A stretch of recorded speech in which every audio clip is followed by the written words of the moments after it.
Hello, Renegade marketers. If this is your first time listening, welcome. And if you're a regular listener, welcome back.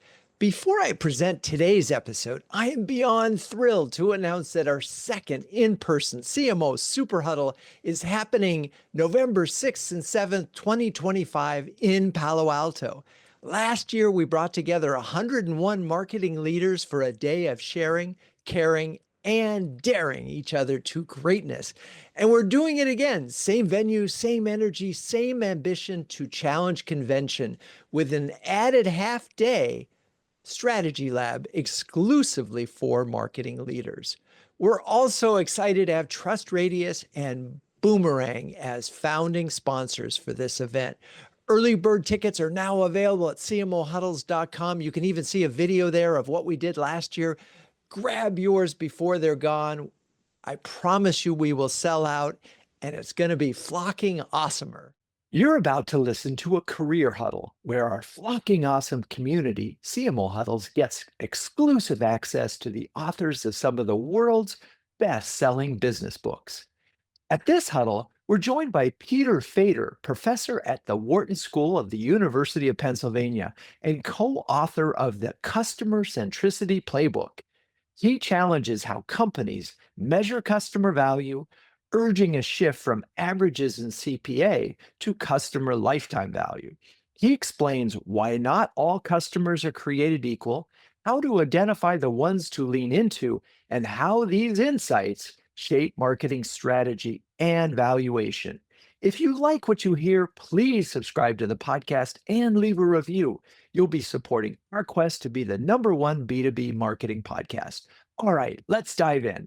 Hello, huddlers. I'm delighted to welcome Professor Peter Fader to today's Career Huddle. Peter is the Francis and Pei Yuan Chai, and I'm blowing that pronunciation, professor of marketing at the Wharton School of the University of Pennsylvania. He's a co-author of the Customer Centricity Playbook and co-founder of Theta Equity Partners. His latest book, The Customer Base Audit, which I just happen to have right here, look at this, right there, look at that. Hard copy, got a copy right here. Customer Base Audit, the first step on the journey to customer centricity, provides a framework for truly understanding your customers' buying behaviors and the health of your overall customer base. So, Peter, first of all, welcome. I hope you had a good reunion weekend. It was beautiful in Philly most of the time. I loved, Boy Pen looks great.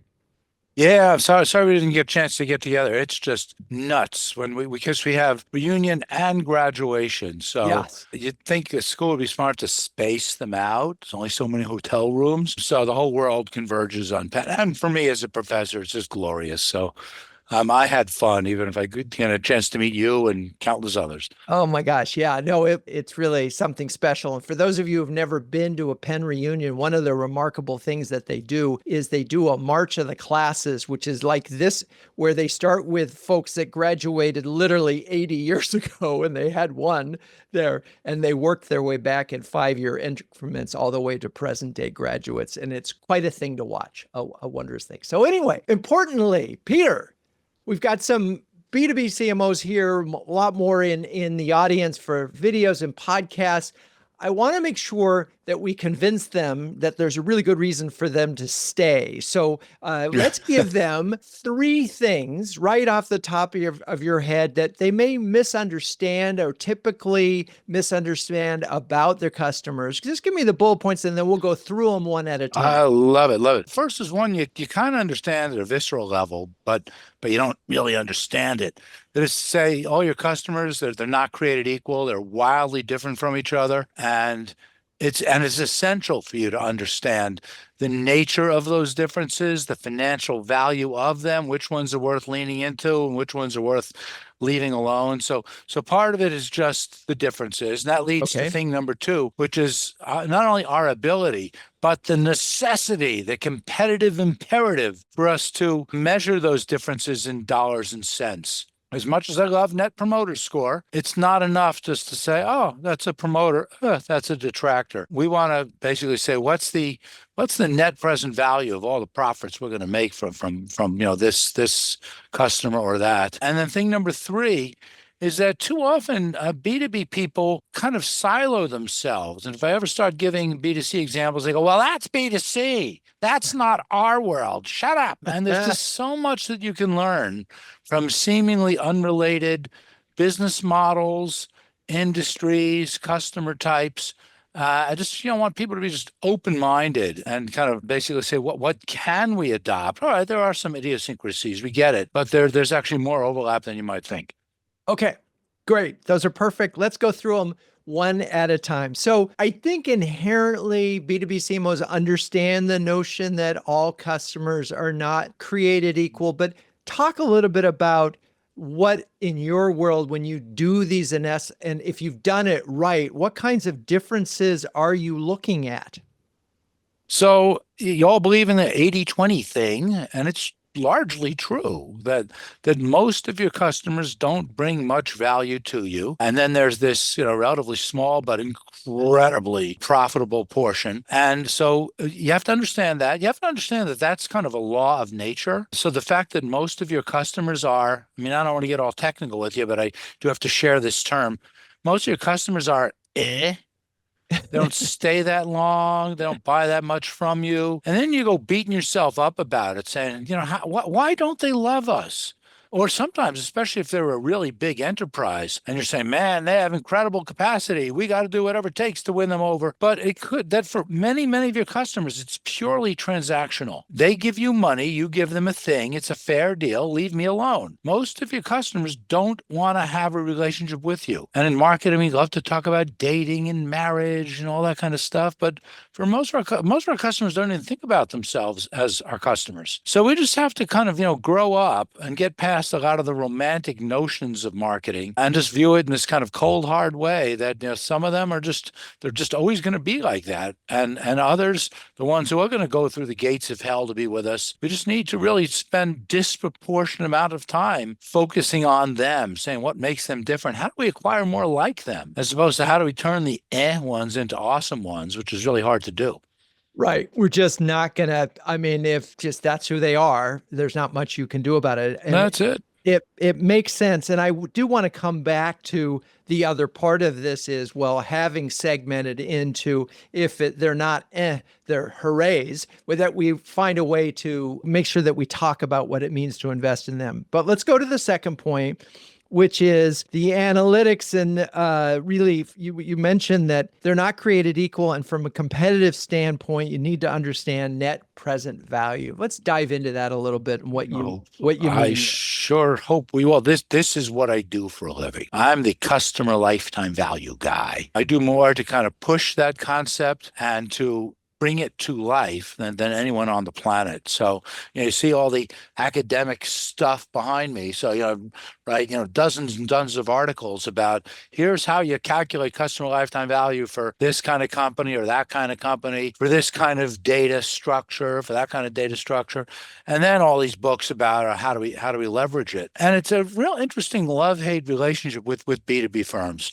Because on one hand, again, they get this. They understand that you just know which clients are going to be the good ones. So they say, we don't really need to quantify that. Or our business is constantly changing. There's the competitive forces, the changes in technology, changes in the macro economy. All that stuff hits us really hard. So as soon as we think we have that value down, it changes. So let's not even bother calculating it.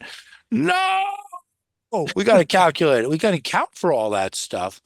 But we really want to be, and that's why we were both waving around the customer base audit. Super boring book because it's all about an audit. And we want to find out just how much we want to look at our customer base in a very standardized, regular, routine way to look for changes and to understand where the opportunities and the problems. And we can do that in a hardcore financial dollars and cents way. And in fact, and ironically, it often works better in the B2B world where you have really good transaction records. You don't have people paying cash. So it's much easier to do a lot of that tagging and tracking of clients, easier to do the calculations. Yet very often people say, oh, that's fine for B2C, but we're a serious business. If you're a serious business, then you should be, measuring it in a serious way. Interesting. So what's the gap then? And because we know that and this is easier, obviously, with software as a service companies. They sell in a subscription. They know probably they know how long companies staying, if it's a monthly or an annual, and what their renewal rates are. And they can probably calculate this. What are they missing when you look at these, even in that scenario where they do have all the records, they know how long customers are staying, and they even know what percentage of them add a module or additional thing. Yeah. Oh, I love it. Drew, you've set it up so perfectly. So let's start with the kind of the simple enterprise SaaS to straight subscription type of thing, and then branch out from there. That is no doubt the easiest place to apply these lifetime value models, because people, they buy on a very regular cadence. They spend pretty much the same amount of money each time. We have observable attrition, so we know when they go away. It's like they tell us, we're canceling the contract now. So that's the easiest scenario. But even there, it's often going to get messed up. Like very often, I'll hear companies trying to boast and say, we know what's the lifetime value for our customers. I'll say, yeah, but they're different from each other. So I want to know the distribution of lifetime value. I want to know, are your customers pretty similar to each other, or are they wildly different? And very important, I want to know how that mix is changing as we acquire each new cohort of customers. So I do all these cohort analyses. That's not segmentation. Talk about that too. But I like to let's look at the clients we acquired in Q1 2019 versus Q2 versus Q3 and so on. And I want to know how the mix of customers is changing with those newer cohorts. They're the canaries in the coal mine. Are they as good as the older cohorts? Not. They're probably getting worse as we start scraping the barrel. But are they getting gradually worse? Or are they getting much worse? So there's just, even in the simplest world, enterprise SaaS, there's just a lot of subtlety, nuance, and just important, actionable things that we can layer on top of that. And that's the easy one. Okay. And then we start. Before you go on to that, because there are nuances there that I began to understand reading the book. So it's funny, when I look at the cohort analysis, you can't quite see this, but all the curves look like that. And so there's a group of people, right, that are high lifetime value, that are distinguished by something, right? And then there's a group that is low lifetime, or however you look at these cohorts. Well, all right, Drew, show me the curve again. I'm going to grade you on it. No, please. No, it's really important. See, that's not what it looks like. Okay, good. I mean, that's the basic shape, which is to say, this is really important, that we acquire a bunch of clients, right? And then we're just going to watch them over time. We're going to watch them die off over time. That's brutal, but we're going to watch them churn away. But the way the curve really looks, it's downward sloping, but what happens is it drops pretty quickly and then levels off surprisingly high. So the curve you drew was just kind of falling gradually to zero. But it's kind of a much more dramatic, quick drop, level off type thing. And it goes, the reason I want to emphasize this, because it reflects the point that you just raised, that, we have some customers who they're kind of flighty. They try it once, it's not for us. They drop pretty quickly. But then you have those amazing customers who are going to stay with you forever, and they're going to churn very, very, very slowly. So understanding that mix is reflected directly in the nature of that curve. And I want to see how that curve is varying across the different cohorts. Is it starting to drop more seriously, and so on? There's just tremendous insights from that, both in terms of how we manage the business as well as how we financially value the business. So my most important takeaway is the notion that you have a lifetime value customer average. Our average customer stays with us 4.4 years, and the value for customer, therefore, is annual times 4.4, and that's your lifetime value of the customer. And while that is a nice average to you, that's missing the opportunity, which is dividing it up in there and finding the 8-year people and the 1-year people. And finding out what are the commonalities of the 8-year people that you can exploit and take advantage of. And those people that are at the 1 year or the 6 months or the 1 month, not spending time necessarily if you can't identify their behavior. Okay. I think this interview is over, Drew. You got it. We're done. Well, You've said we it have all. more to cover because that was just SaaS and those were the easy ones. So you were going to move into other industries and Yeah. why this Yeah. gets more complicated or All right. So challenging. then we move to the next gradation would be if we have a portfolio of different kinds of services that we can sell to our customers. So, for instance, we just finished up a nice project with a Vietnamese business services company where they're selling, accounting and HR and IT. And so there's a variety of different services. So each one of them is following the kind of straight, the curve you just showed. But it's much more interesting because we're watching them add and drop services to the portfolio. So we're asking basically four questions. Question one, how long will it be till you make any changes to your portfolio, till you add or drop something to your existing mix? Question two, when you do that, which services are you likely to add or drop? You just want to know what you're poised to do next. Number three, given the portfolio, the bundle you have at any one point in time, how much money are we making off of you at that time? And then number four, the ultimate question, the L in CLV or LTV, how long will it be until you drop everything?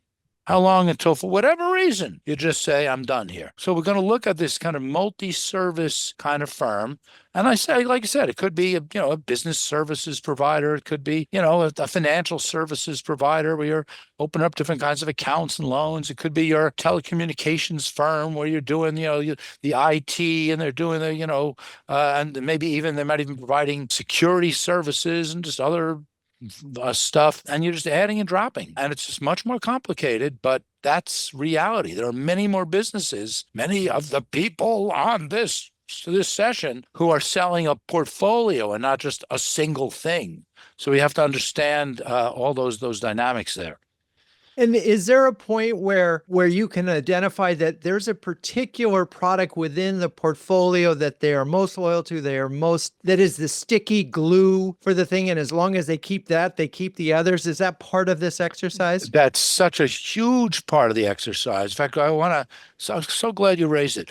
I want to flip the whole conversation around that because too often we look at the things that we sell. Again, they could be the services, it could be products, whatever they are, and we kind of line them up from the things that we sell the most of to things that we sell the least of. And we say, we really better look at the ones on top because that's our bread and butter. Well, it turns out in many cases, this is going to sound really ironic and paradoxical. The things that we sell the most of, we're going to sell disproportionately to a lot of those customers, a lot of the one and dones. But way down the list of the products and services that we sell, buried in the middle there or towards the bottom, will be the sticky glue, the things that really distinguish those high value customers from the less valuable ones. So if we look at all the things we sell through the lens of what's the profitability of customers who buy that thing, we're going to find some services that pop and say, whoa, we never knew that this was the bait that lets us catch some of those best customers or the glue that keeps them around. And so we need to be looking at the things we sell, not through the lens of, how much we sell it of those things, but the profitability of the customers who buy that thing. It's an easy thing to do, but it doesn't come naturally. And we just tend to be more volumetric oriented than we are kind of value oriented.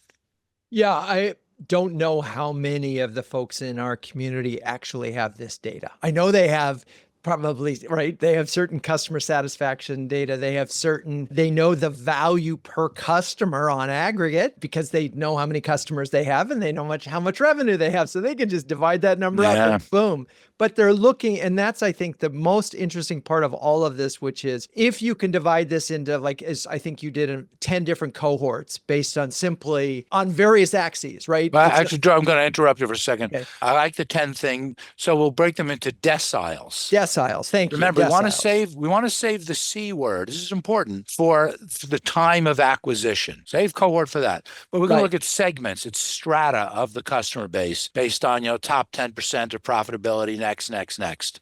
Not cohorts. I mean, that's separate. Deciles, right. So, but that way you can easily see in this curve if this group of people are the most profitable. That would be, for example, a group. And so you're simply looking at that. And I wonder how many of the folks could actually get that data. You all could have it. You have great data. You have really good transaction logs. There are so many firms out there that would just die to have the kind of data clarity that you do. Now, maybe you don't manage it well. Maybe you kind of you don't have a proper CRM system or something like that. That's your fault. But you have the capabilities to have good data that a lot of the companies that we associate with being more data oriented, either CPG firms or a quick service restaurant. They got people paying cash. You got people where you can't identify who they are. You can do that. And there's just no excuse not to. Okay, so you've started to, so we can wrap up these first three things that they might not be thinking about. Yep. Learning, your third point was learning from B2C. And I'm curious in particular if there's a lesson or two that you've seen recently or that you think B2B CMOs could really benefit from understanding. Oh, sure thing. So you've talked about some of the startups that I've had. So the first one was a company called Zodiac, where we brought lifetime value to life, and we're completely agnostic, working with B2B and B2C and products and services and big companies and small companies and U.S. and international. And we sold that company to Nike in 2018, which was, of course, a wonderful exit. And you look at some of the things that Nike has done recently. Nike hasn't been doing so well recently. And why is that?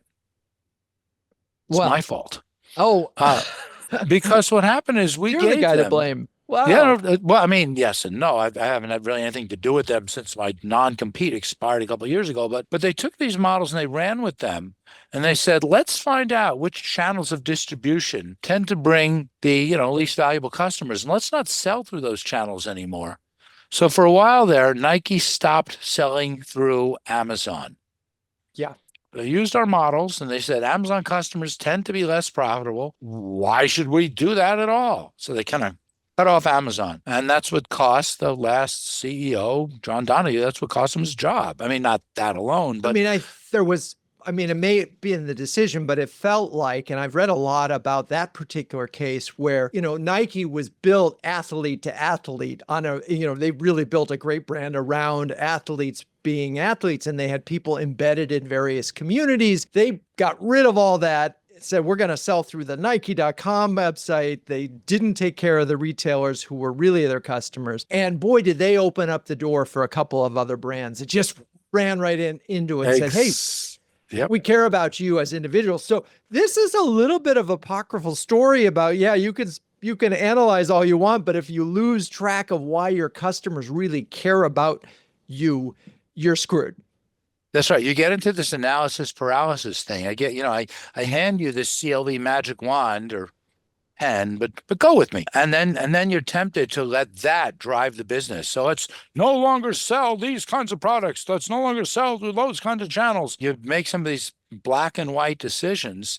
And again, you kind of lose sight of what brought you to the dance in the first place. I think B2Bs can learn a lot from some of those kinds of stories. That as nice as it would be to see exactly where the different sources of value are, you have to be careful about overacting on that and cutting off your nose in spite of your face type thing. And there's it's a cautionary tale that's playing out as we speak. And I want to make sure that people use these metrics and models, but don't abuse them. I think the number was they lost about $40 billion in business value, pretty big number. And I know they're trying to rebuild everything that they got them there and in the last 18 months. And I don't know how that's paying off for them yet, because there is a lot of brand equity in, so to speak, that they had some in the bank. We'll see if they are able to. That's right. And by the way, if you think about it, and this goes back to the Nike story and lets me expand from there, Nike is technically a B2B business. Nike rarely sells direct. Right. This is one of the things they were trying to do. They're selling boxes of shoes to Foot Locker and Walmart, who are then selling. So they're a B2B2C business, just like, just a lot of other people here. And so to their credit, they were trying to understand the C part so they could better manage the B2B part. So, if I may tell you now the opposite story. Right. Another B2B2C that's been doing amazing things. Another company that many of you are familiar with and have had the pleasure of working with, although people might not admit their relationship with this company. I'm talking about Allergan Aesthetics. The company as in that the maker of Botox? Exactly. Okay. Botox, Juvederm, cool sculpting. So they're a B2B2C business that they're selling these things to the med spas who then sell it to the patients. And sort of like the Nike story, they wanted to, through the patient relationship, help themselves better manage the B2B relationship with the med spa. And we did just an amazing, amazing project with them. It was really great. And this is one where, in fact, we have a white paper on it, and there's videos and things I can share. And just really great to see the way that they better align themselves with their B2B customers by understanding the mix of customers for each med spa. So does this med spa have a very heterogeneous mix, mostly but a few awesome, or are they kind of similar to each other? And therefore, it should be a different way that they interact with those med spas. It's really interesting very often some of the best B2B insights will be if we can get some visibility into who the second B is selling to, and then helping us manage that B2B relationship more effectively, more accountably, and just more appropriately. We're going to take a quick break. We'll be right back. This show is brought to you by CMO Huddles, the only marketing community dedicated to B2B greatness and that donates 1% of revenue to the Global Penguin Society. Why? Well, it turns out that B2B CMOs and penguins have a lot in common. Both are highly curious and remarkable problem solvers. Both prevail in harsh environments by working together with peers, and both are remarkably mediagenic. And just as a group of penguins is called a huddle, our community of over 300 B2B marketing leaders huddle together to gain confidence, colleagues, and coverage. If you're a B2B CMO, why not dive into CMO Huddles by registering for our free starter program on cmohuddles.com. Hope to see you in a huddle soon. We know that there's dangers in reading the data the wrong way. We know that there's also opportunity if you can figure out what group of people are going to stay with you longer and why, then that's an obvious thing where there's an opportunity. But I'm specifically, as you've worked with various companies, this analytics process that you go through, identifying lifetime value, segmenting customers into sort of various deciles, if you will. Let's talk about the actions or the things that you can do once you have this data. Love it, love it, love it, love it. Yeah, because keep in mind, I'm just a nerdy academic. I just glorify the models. Ooh, it fits well. Ooh, look at those forecasts. Well, that doesn't put money in the bank. And that's why I've started writing the books. In fact, the one that you mentioned, the first one that you mentioned, the Customer Centricity Playbook, and I'm not trying to push books, so I'm just answering your question. And this is how to implement a winning strategy driven by customer lifetime value. So how do we do the kinds of things that we do naturally, but better? Acquisition, retention, development. So every company out there is acquiring new customers. Duh. Every company out there is thinking carefully about who should we give that discount to keep them around? And who should we say, take it or leave it? And every company is out there doing different kinds of cross-selling and upselling and getting those existing customers to try to buy more and to engage more deeply. So how do we do those kinds of things, but through the lens of lifetime value? And so, and I could talk for days about it. So for instance, when it comes to acquisition, instead of just trying to acquire more customers more cheaply, let's instead of obsessing over the efficiency of customer acquisition, let's focus on the effectiveness of it. Let's be willing to dole out a few more shekels. Let's be willing to spend more money to acquire customers if we know we're acquiring those good ones. So let's view marketing as a value maximization function instead of a cost minimization function, which is all too often how we view it, and using lifetime value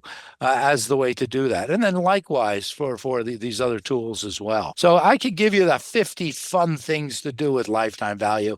I haven't even gotten warmed up yet.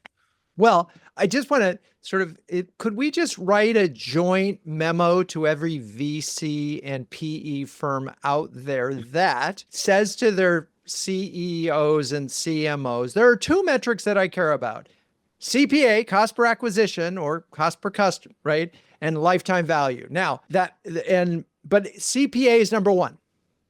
And currently, your cost per acquisition is $1,232. I want you to reduce that by 10%. These are literally words that come out of the mouths of PE firms and things as they try to squeeze and get EBITDA down, because if they can decrease the cost per acquisition, they can increase their EBITDA. which is their third metric that matters.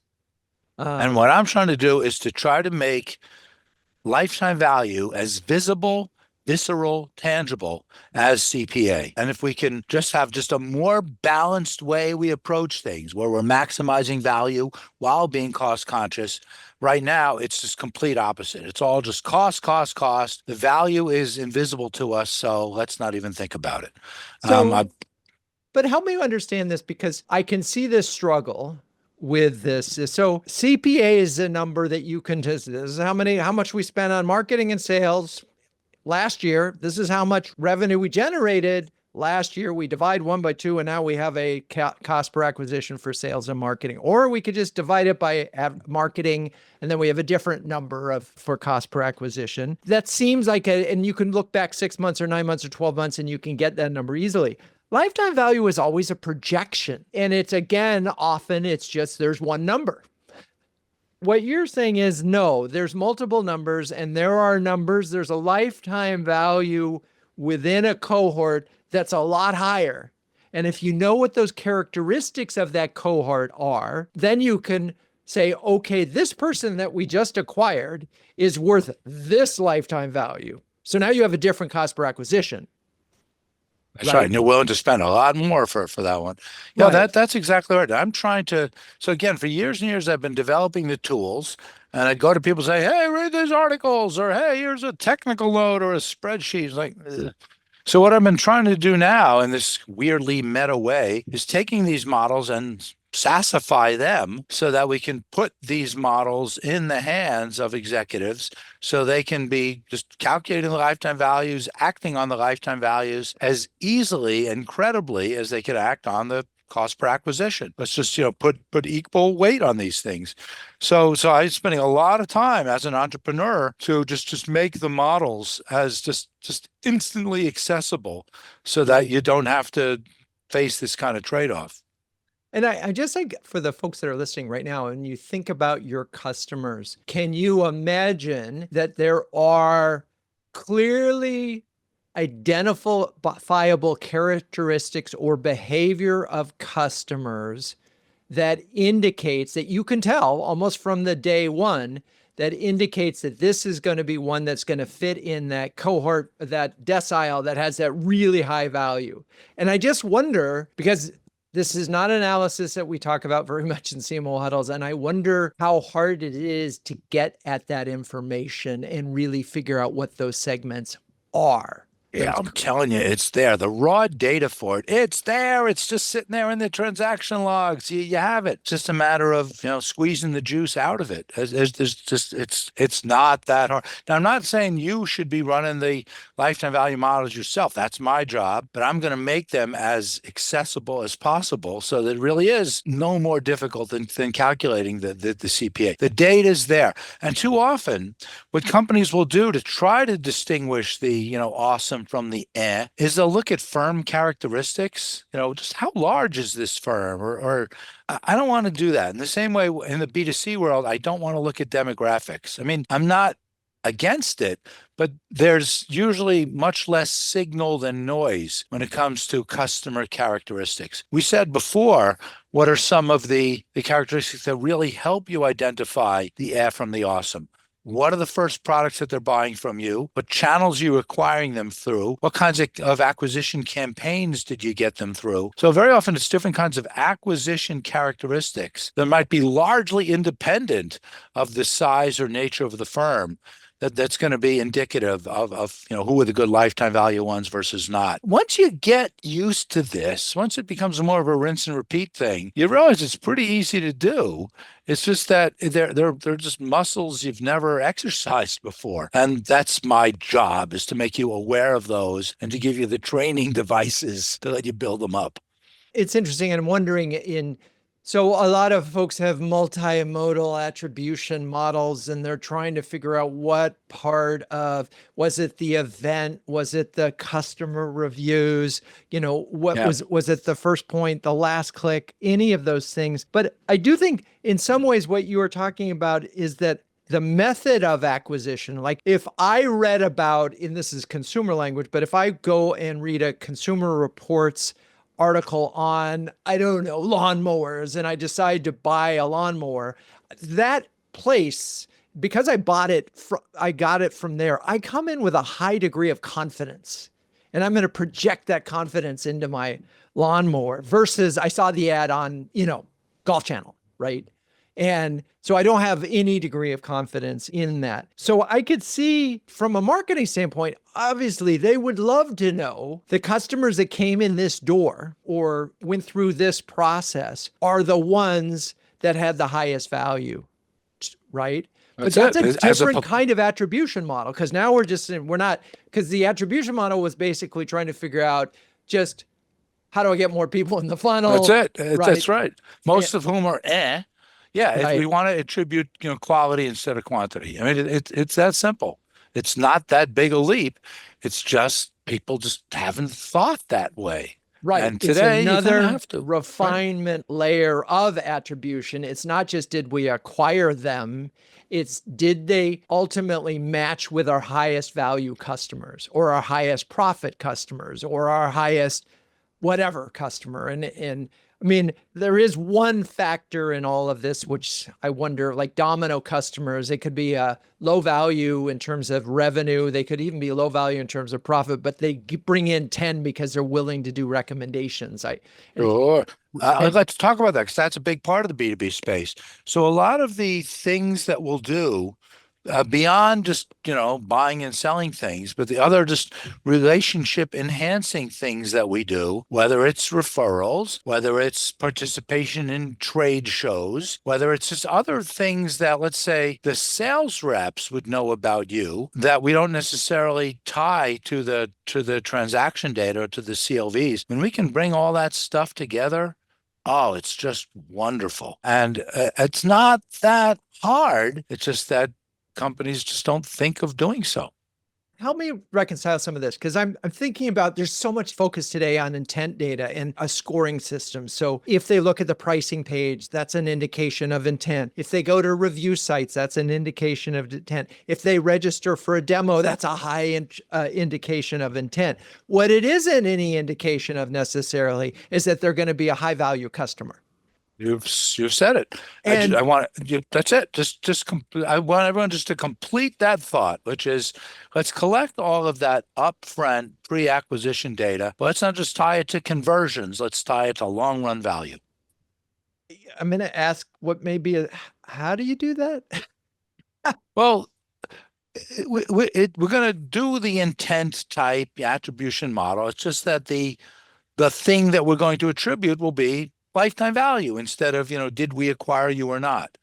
Again, I'm going to give you the lifetime values. I'm going to look at all of our existing customers and say what was their CLV. Then we're going to work backwards because we kept the data to know, how did we acquire them? And we're going to fairly easily see what were the acquisition motions and characteristics that just tended to be associated with the higher value customers. The analytical demands on it are no different than the kinds of attribution you're doing now. It's just we're attributing value instead of just mere conversion. But you're trying to find correlations you may or may not have, right? And this is the part I think that makes this so hard, which is you talked earlier about that you didn't think demographics were necessarily a good thing, but you could discover, for example, in your analysis, that when the general manager comes in first, they have a higher lifetime value because now you have air cover, or the purchasing manager comes in first, you have a higher lifetime value. Right? You could discover that because, and you probably don't know why, you have to figure out why. But this is really tricky stuff because you could create a lot of correlations that may not be causations, right? Yeah. And that's one, let's so good, Drew. That's what I want to take you back to doing the cohort level analysis. I want to do this cohort by cohort. And what we might find is that some characteristics pop for a given cohort, but then go away when we look at the next cohort of customers, suggesting to us that it was just some kind of, random noise thing. So by looking at each tranche of customers that we've acquired and finding out what are the characteristics that consistently pop across them, those are the ones that we really want to focus on. So demographics will come and go. But acquisition characteristics, as I mentioned many times, which product did you buy first? What was the kind of campaign and so on? Those things tend to be more enduring. That's why I really emphasize them. They're not as sexy. They might even be a little bit less actionable than other kinds of firm characteristics. But if they're the ones that are consistently moving the needle, you got to roll up your sleeves and figure out how to act on them. Interesting. And going back to something you said earlier, which is so many purchases, and I think it's true in B2B, are transactional. It is the rare, or that finding the ones who don't see this as transactional is an interesting part of this conversation.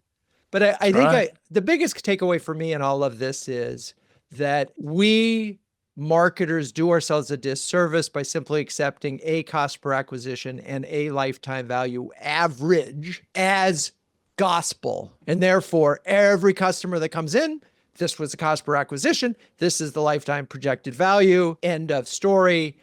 That's right. But even then, you know what? I'll still take that as step one. Right? Step zero is if we're just obsessing over cost per acquisition, trying to minimize that. That's inexcusable, but that's most companies. So even if you give me that single LTV, it's a step in the right direction. And we could even talk about what would be, interesting proxies for that. Okay, as step, let's do that. 0.5 before we even calculate the LTV. Maybe it's net promoter score. Maybe it's credit score. Maybe there might be just other things that we kind of have that we can tag and track that tend to be lightly correlated with LTV. So let's just kind of plug that in as a proxy just to try to get used to moving in that direction. So while we get the better data and do some of the better analytics so we can eventually plug in the proper CLV metrics, we can at least start to get used to doing this kind of value instead of cost type thing. Walk before you run. I'm fine with that. How does win-loss analysis fit into this process? Because that's a qualitative often that tries to be quantitative, but it's post-acquisition interviews. What were the key rational reasons? Why did you end up going with this company over that company? Why'd you even consider them in the first place? Do you get in those kinds of win-loss analysis, do you get data points that can help flesh out the LTV segmentation? Totally. Oh, it's such a great point, Drew. Yes. So a lot of those factors that would go into the win-loss analysis are the same factors that we should then be using to slice and dice the CLVs once we get them. Likewise, if you could think about a win-loss analysis instead of saying, we won this one, we lost that one, if we could just replace the ones with the values. How much value did we win here? How much potential value did we lose there? So we could use lifetime value just to do a slightly more refined win-loss analysis. So it's, we're making it just much more financially oriented instead of, you win some, you lose some. Let's quantify that. So, all right, I'm thinking about another scenario. You're B2B, you're working with a multinational, you've got a proof of concept in place in the US in one of the divisions. The value of that customer is $100,000 for the POC and so forth. If they take it on, the value might go to 500,000. And then if they expand it globally, it goes to, 5 million or whatever. When you're trying to do cost per acquisition in those scenarios, I guess you're going back to and say, this person who did the POC that is a multinational, that you probably have other cases where you can sort of look at it and say, we're looking at this wrong. Is that the idea? Is we're exactly. Yeah. And so whether you're doing it in a somewhat informal way, maybe even in Excel, or if you bring in some machine learning to help you sort that stuff out, again, it's just good to see folks thinking along those lines. If we could just make what you just said kind of more rule than exception, life would be good. So it's just nudging folks in that direction. All of this from a marketer standpoint is we're talking about, are we targeting the right people? Are we using the right channels? And are we ultimately being measured against the right things? And this is the problem. Most of the marketers start from what they're being measured on, which is going to be cost per acquisition and, revenue pipeline. It's not even, often it's net new revenue. It's not even existing revenue in B2B. Mm-hmm. And So you end up it's just about pipeline. Yeah. And And I how want to change it to lifetime value.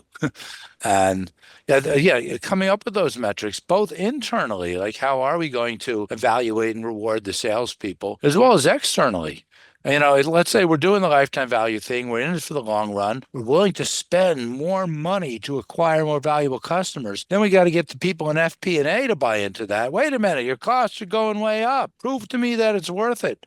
So using a lot of these metrics for external purposes as well to kind of justify some of these investments that we're making, that's a really big piece of it. In fact, it opens the door to a topic we really haven't touched on, but I've been spending a lot of time on recently, the idea of customer-based corporate valuation. So spending a lot of time these days working with private equity firms and investment banks to say, you want to value that company? Let's do it from the bottom up. Let's do it from the customer level up, as opposed just to coming up with these make-believe multiples just because right. someone told you it's that. 12x. Yeah. So let's take your EBITDA and let's decompose it into acquisition, retention, repeat purchase, and spend. Because every dollar you make is coming from a customer. And so let's understand where's the bottleneck? Is it that we're not acquiring as many as we used to, not staying as long, not spending as much? So let's take a lot of the traditional financial metrics and then view them through this marketing lens, and we'll just do a better job of doing the finance things, not to mention the fact that we'll just build better alignment between marketing and finance, and spending just a lot of time doing that sort of thing.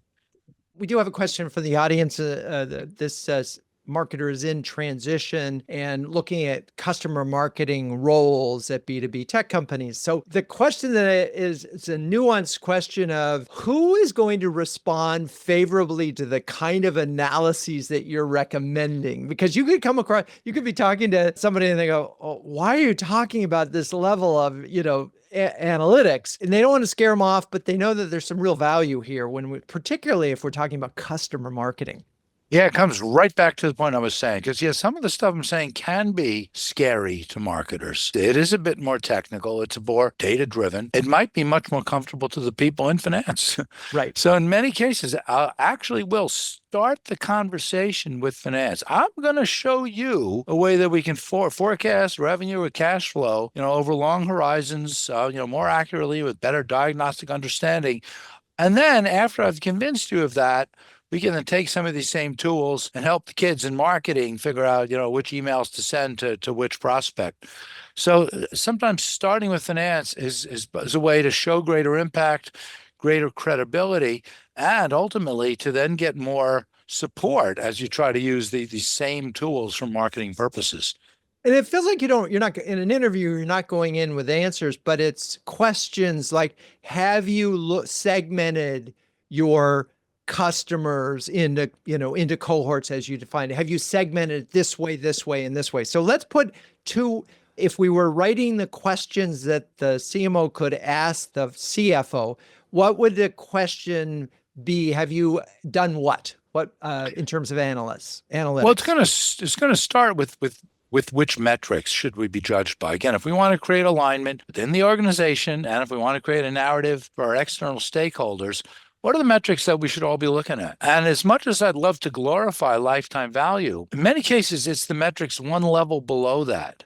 Again, the churn rate, repeat purchasing rate, the cross-sell rate. So all of these things are interesting by themselves. They come together to give us lifetime value. But we need to figure out which of these behavioral, financially oriented metrics are the ones that we want to be judged by, that we'd like our CEO and CFO to pay attention to. Again, I'm not going to criticize Net Promoter Score, but that is just would you recommend us, as opposed to, are you actually, right.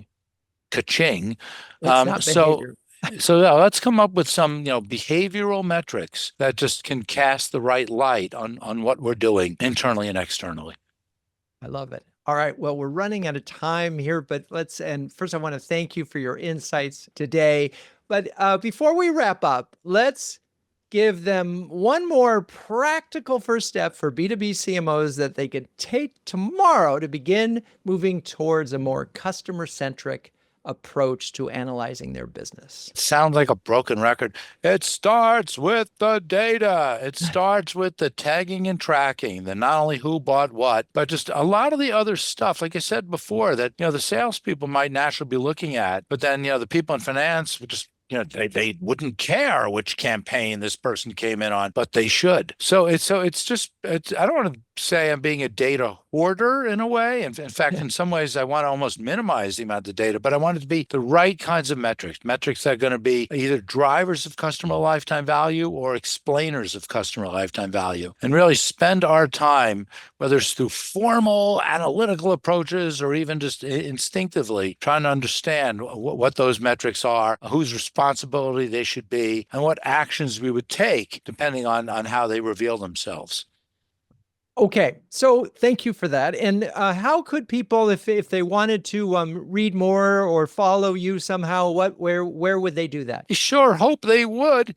Well, first of all, I don't hide very well, so you can just Google my name but also I mentioned a couple of times that this company that's helping bring lifetime value to life, a company called ThetaCLV.com. So a lot of the work that we've done there, interesting mix of being more financially oriented with some just straight up marketing type stuff. Some really nice case studies, some really nice best practices, and a few things that kind of dabble in this semi-technical. So it's well worth checking that out. I love it. All right. Well, we appreciate you and the time that you spent with us. Thank you so much for being here. My pleasure. Glad to huddle up with you.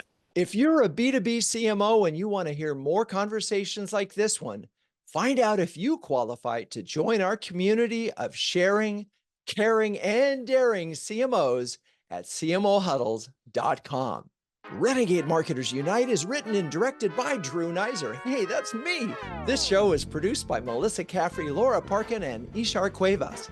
The music is by the amazing Burns Twins, and the intro voiceover is Linda Cornelius. To find the transcripts of all episodes, suggest future guests, and learn more about CMO Huddles or my CMO coaching service, please visit renegademarketing.com. I'm your host, Drew Neiser. Until next time, keep those renegade marketing caps on and strong.